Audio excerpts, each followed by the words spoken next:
Hello and welcome to another segment of Musicians Speak with your host Joseph Celli, where I have the opportunity to meet with new music creators of all genres and discuss their work. I'm very pleased to be interviewing Kris Davis, composer, improviser, pianist, educator, and record producer. Before we say hello to Kris, let's open up with a short excerpt of a work of hers from her award-winning 2017 CD release entitled Octopus, that features her with pianist Craig Taborn performing her composition, Ossing.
We've just heard an excerpt of a performance of my guest Kris Davis's composition entitled Ossing, with her, Craig Taborn on piano, from the 2017 duo release entitled Octopus.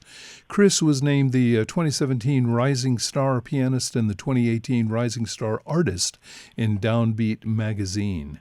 She's received innumerable awards and commissions and recognition, Doris Duke Impact Award, commissions from the Jazz Gallery Jerome Foundation, and the Canada Council on the Arts.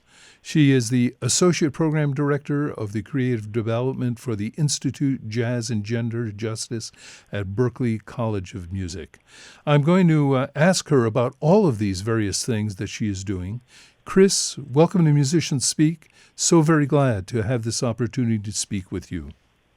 Thanks, Joseph. Thanks for having me. Oh, it's my pleasure, really. How have you been doing during these sort of unusual pandemic times?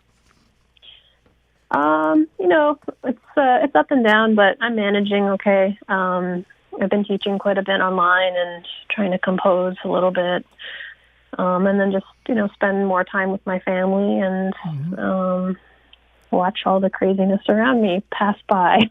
Yeah. Well, Yep. some people have found it to be a very creative period. There's a lot less distractions and sort of hunkered down there, and it's good that you have family things that you could be doing too. Yeah, exactly. Yeah, I'm kind of in and out of the creative process in these last couple months, and I don't know, just maybe taking more time to rest and reflect than create at this point. Well, the work that I've been listening to and the production of the CDs has been just really exceptional. Kris, I'm always fascinated by the various backgrounds that led to a career in music.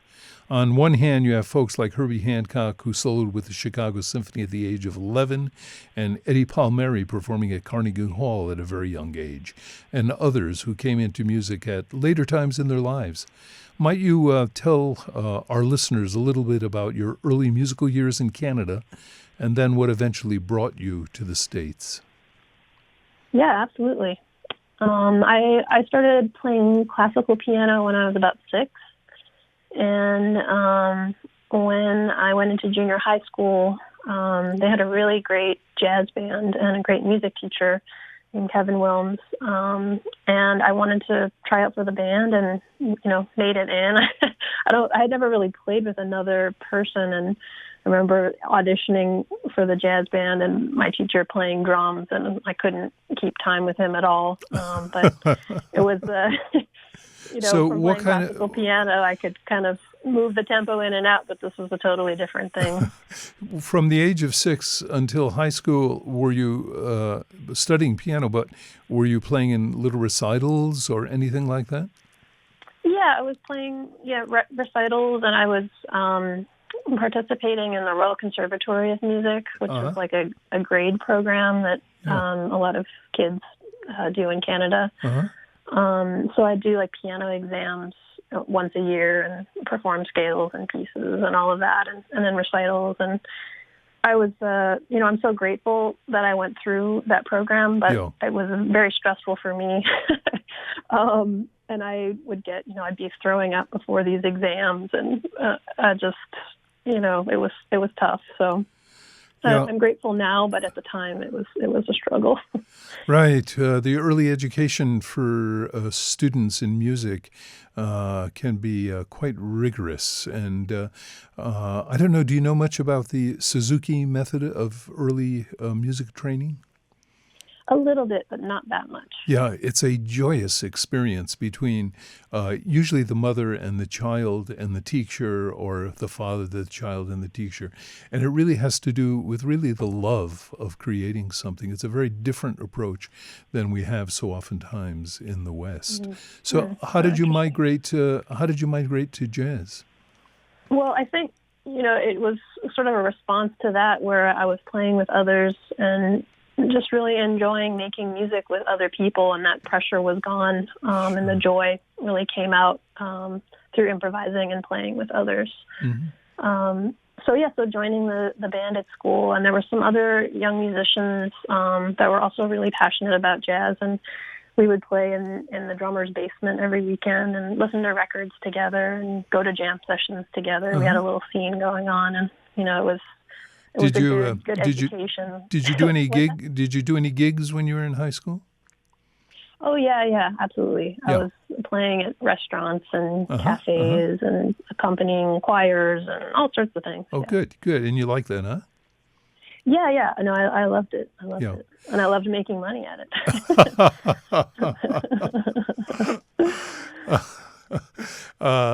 And what brought you to the States? Well, I went to school in Toronto for jazz piano at the University of Toronto, and I was kind of getting deep into the jazz tradition, playing bebop and learning standards, and I was playing gigs every night when I was there. I mean, it was the only time in my life I ever did that for a good 2 years. I was really busy performing. And And then a year before I moved to New York, a year before school ended, I went to the Banff Center for the Arts. Oh, yeah. And, they have a wonderful program there.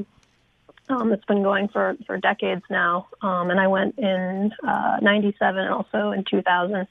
And in 2000, Kenny Werner was running the program, and people like Tony Malaby and Angelica Sanchez and Dave Ballou and Ben Monder, all these great improvisers were there and talking about free improvisation. And I was really intrigued. You know, I loved it. I could see they were very passionate about the ideas and just the sound they were producing. I don't know, there's just something about it that made me want to dive a little deeper into what was going on. So I moved to New York a year later and didn't really know anybody other than people I had met at Banff. So it sort of started from there, and I would go over to Tony's house and we'd play sessions, and he'd talk about free improvisation and blending composition and free improvisation. And it was just, I guess that was kind of my entrance into New York. And Kris, could you talk a bit about how your classical piano training and also your master's degree in classical music composition, how it sort of informed your work as an improvising composer? Yeah, absolutely. Well, when I moved to New York, I was studying composition with Jim McNeely, and he was such a great teacher. He just, whatever I brought in, he never tried to impose a certain kind of genre or style or approach.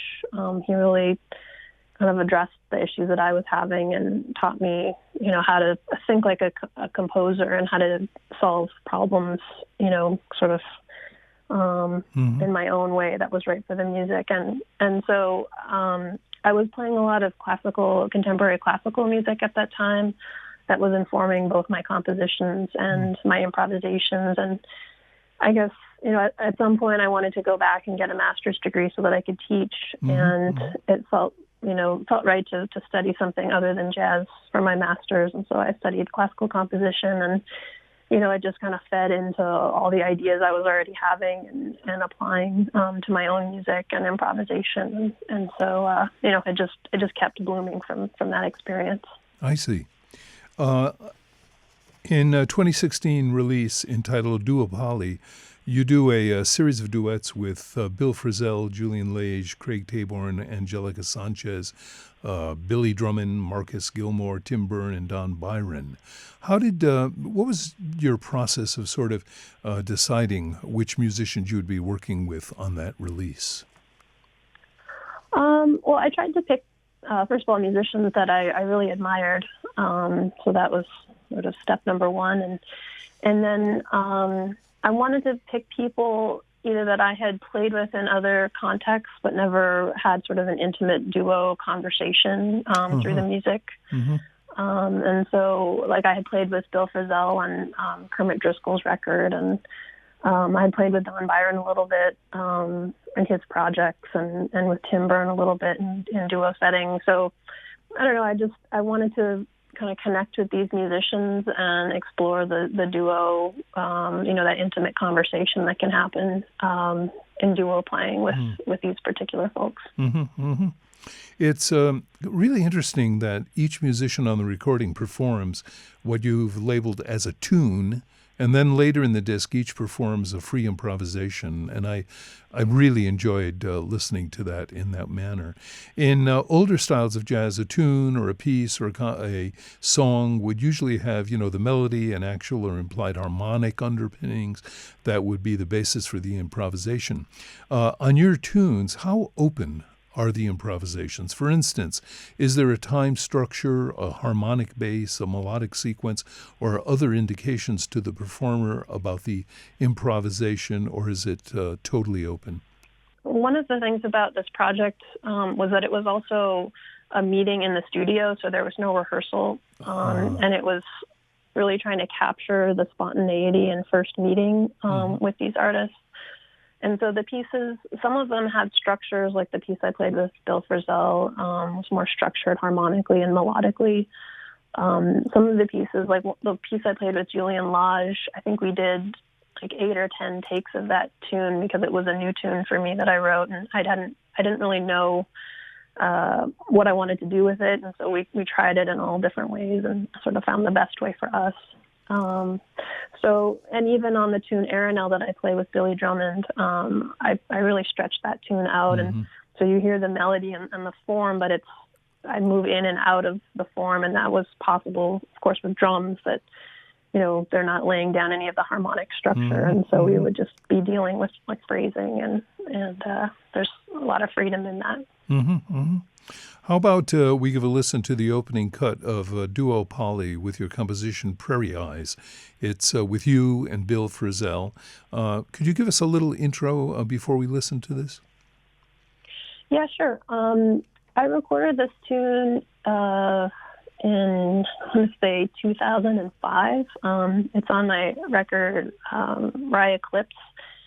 And I wrote it for my quartet with Tony Malaby and Jeff Davis and Ivan Opsvik. And so this was sort of a reimagining of the tune. And I do a little piano preparation on it. There's just a little eraser on one of the notes. Yeah. That kind of gives an effect of a note being struck twice. So I'm able to kind of manipulate that sound and play with it. Okay, how about we give a listen to the opening cut of Duo Polly? And this is going to be Kris Davis with Bill Frisell.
We've just heard a cut from Kris Davis's 2016 release Duopoly on her Pyroclastic record label in a duo with Bill Frisell, performing the tune Prairie Eyes.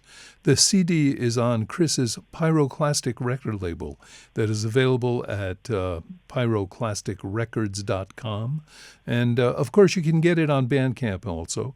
But I really encourage our listeners to visit Pyroclastic's website because there's so much good info there. With a complete rundown of all the artists, you can see some of the exceptional design work on the CDs, some of the latest releases, and various critical reviews and comments, including news about Kris's Jazz Journalists Association Award for Composer and Pianist of this year. Again, all of this is located at Pyroclastic, Pyroclastic records.com. Check it out. It's really worth going there. Kris, besides the 16 tracks here on Duopoly, you two with each musician, there's also a black and white video included. Could you tell us a little bit about your decision to include that? Yeah, one of the ideas for this project came from David Breskin, who's a producer I've been working with for many years now, and he had the idea of filming the entire recording session, and then whatever tracks we chose, we would make that into a DVD. And so, yeah, it was just really about another step in capturing the intimacy and conversation between the two artists. And Nini Shakarova, a great filmmaker, was in the studio walking around, taking footage of usually the guest, and then there was a camera on me, sort of still and just there capturing everything I was doing. Yeah, it really works really, really well. Watching, you and Craig Taborn next to each other in that manner, seeing both of the keyboards and the various different approaches in terms of, just your physicality towards the instrument was very interesting. I really suggest to folks, if you're interested in Kris's work, and I hope you are, Duopoly is really a CD worth getting. 16 tracks, but it also has the DVD that's very interesting. Kris, during the 70s, 80s, and 90s, many musicians created a broad and eclectic range of their own record labels. But with the advent of digital copying and basically the pirating of music, many of those labels closed down. So it's so encouraging to see, once again, a number of musicians creating their own recording labels, as you've done. What is your vision for Pyroclastic? Well, I turned Pyroclastic into a nonprofit last year. And so I did that because I felt like the old model of the record label was just not possible anymore. Right. And that I needed some outside support to help produce albums on the label, and also adventurous artists that I wanted to support and create kind of a family and umbrella for people to find creative and adventurous artists. So that's really the idea behind the record label, and it's I'm trying out this different model of a board and not necessarily relying on sales. CD sales exactly to And survive. how big are the actual pressings? I usually print 1,500 CDs. I see. My record, I ended up doing another pressing. Yeah. Well, I'm sure you're aware that during the, when would that be? During the 70s and 80s, there was a consortium of nonprofit record companies that were producing primarily new work, improvised music, jazz, and different kinds of things like that. And we had a national consortium. There were 16 different members, and there was a lot of funding, actually, for independent nonprofit record companies. So there was a real movement at that time for those kinds of things to be taking place. There was actually a division of the National Endowment of the Arts at that time that I think it was called the Media Department or something like that. Not only did they fund films, but they also funded recordings. Oh wow! Yeah. I had no idea. Yeah. Oh cool. Yeah, I'll there was a check lot that out. of history there, and As I said, at one point we had a consortium that existed of 16 such organizations, and we went after both regional and national grants. We published our catalogs together. Of course, the internet didn't exist, so you actually had to print catalogs of this stuff on a quarterly basis and mail it out. There are a number of new pyroclastic releases that I'll be presenting on my radio shows in the upcoming weeks, including a brilliant release by composer, trumpet performer Nate Woolley entitled 7-Story Mountain, a duo piano release that I've enjoyed very much with Angelica Sanchez and Marilyn Crispell, and most recently Junk Magic with Craig Taborn. But Kris, your most recent release is one of the best produced CDs that I've seen in years, not only with the music, but the high-quality recording. Your engineers, did a beautiful job, but an extraordinarily beautiful design of the complete package, including the full-color 28-page booklet. Can you tell the folks a little bit about the new Diatom Ribbons release, please? Yeah, absolutely. It was recorded at Octaven by the great engineer Ron St. Germain, who's worked with everyone from Whitney Houston to Bad Brains to, kind of you name it. He's been around for a very long time, and he's just an incredible engineer. I've worked with him on the last 4 projects, also on Duopoly and on Octopus, where he came on tour with Craig and I and schlepped all his gear around and recorded, 2 weeks of concerts, and came up with his own design for recording the project. So he's just he's an incredible imaginative engineer, and you can hear that in this project as well in Diatom Ribbons. He mixed it, and it's just all the imaging and everything. There's so much detail to pay attention to in the recording, and you can check it out. But in addition to that, which I've mentioned is really, really exquisitely recorded, the whole design concept is just immaculate. I think of that CD as not only a great piece of music, but also as a little piece of a little artwork that you can carry around with you. It's beautiful. Oh, thank you. Yeah, David Breskin and his wife Isabel Breskin worked on the artwork, and I told them I wanted to call the record Diatom Ribbons, and so David did some research, and diatoms are like a single cellular algae that live in water, and when they feed, they start to create these kind of ribbons, and anyway, it's just this beautiful sort of shape that comes out of the ocean when they're eating, and they create 40%, I think, of the Earth's oxygen. So not something that people usually think of when thinking about oxygen production. But anyway, so he was researching and found these incredible diatoms that were magnified, to extreme points, and he contacted some of the scientists and artists and included them in this packaging, and it's just, I agree with you, it's a beautiful package, and also the photographs that Mimi Shakarova took are just so beautiful. So highly recommend getting the whole CD and buying the physical copy if you're interested, because I would suggest there's a lot in there. I would suggest to anyone out there, if you're looking for some gifts for the holidays, this is a beautiful gift. And you can go on Kris's website, or you can go on Pyroclastic's website, and just look at the initial image, the cover image. It's so beautiful, but it's reflective of what I think is the whole quality of the project. Okay, what do you think, Kris? Should we give a listen to a cut from your newest release, Diatom Ribbons? Yeah, sounds good. How's that sound? Let's give a listen to the opening piece entitled Diatom Ribbons that includes the voice of Cecil Taylor. Would you give a short intro to this, please, Kris? Oh, sure, yeah.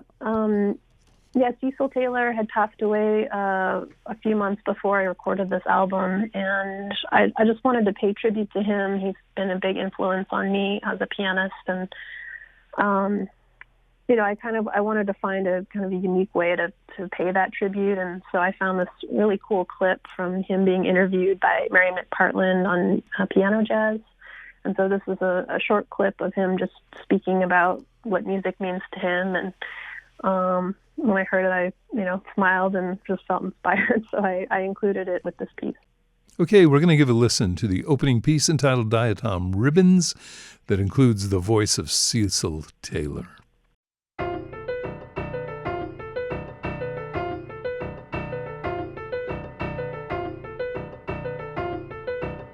Since I was always rather a rebellious student, I decided that instead of playing all those scales, I would make my own scales.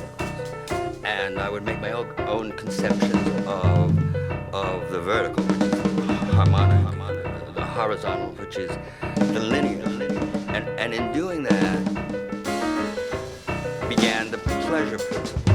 Because if you make your scales based on that which pleases your senses, so that it is not a question from that point of discipline, it becomes perhaps an expression of the joy of living. Because one of the things that the cab driver and I got into was the fact that for me, music has saved my life.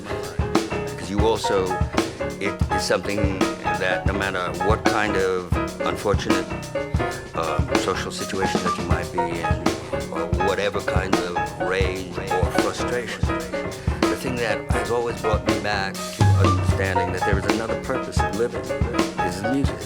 And once you get into that, and all of a sudden you see it is, you send out perhaps the vibrations of the joy, but it also makes your insides feel in a certain way.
for me, music has saved my life.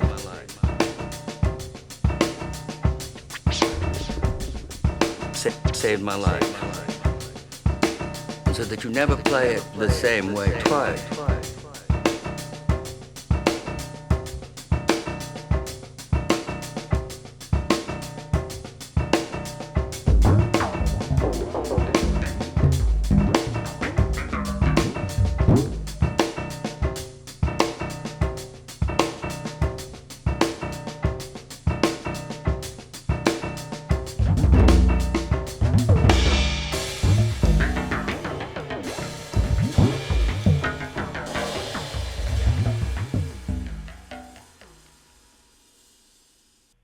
My name is Joseph Celli, and you're listening to Musicians Speak, where I have the opportunity to meet with new music creators of all genres and discuss their work. You can hear this series of podcasts and interviews at josephcelli.org.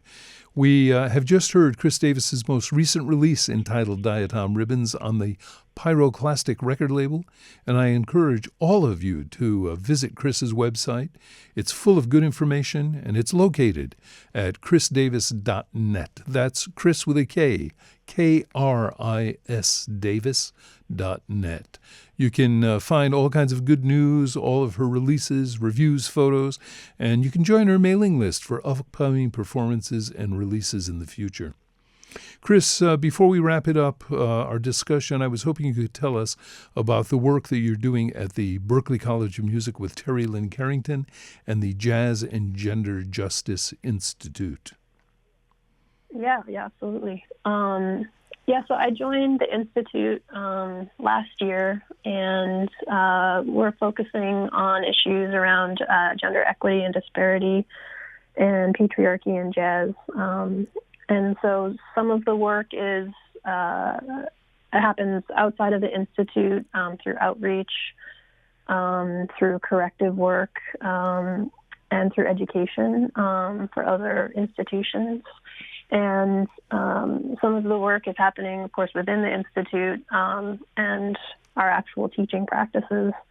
So our ensembles, which we have 5 instructors and 5 ensembles, focus on gender balance.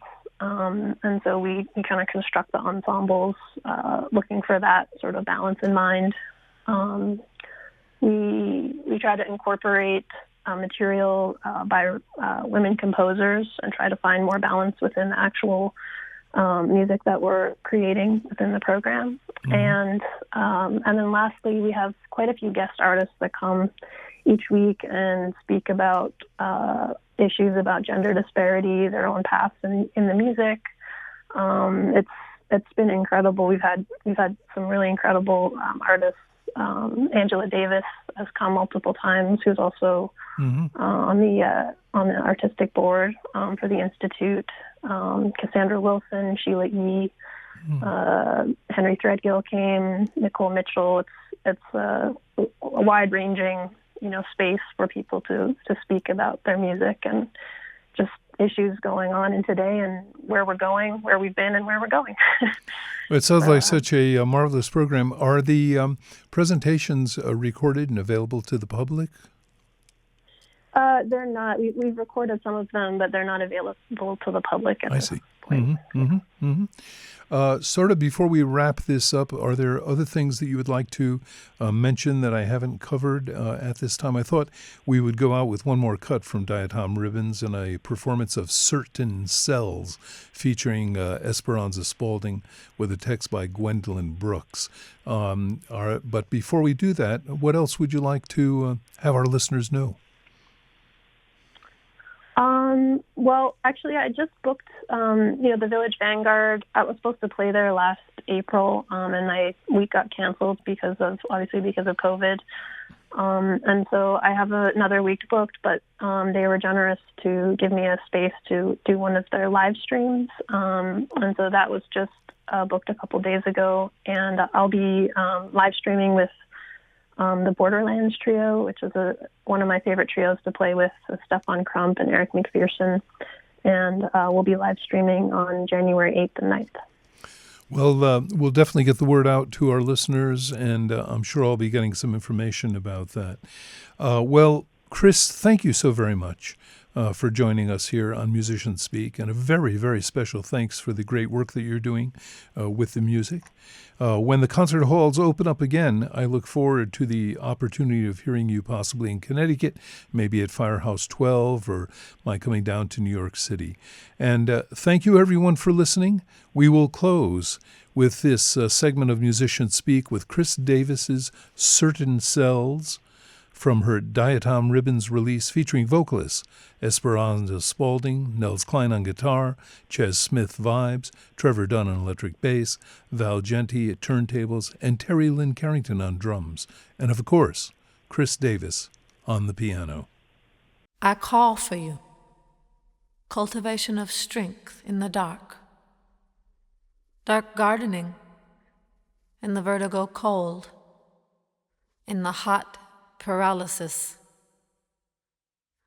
under the wolves and coyotes of particular silences, where it is dry, where it is dry.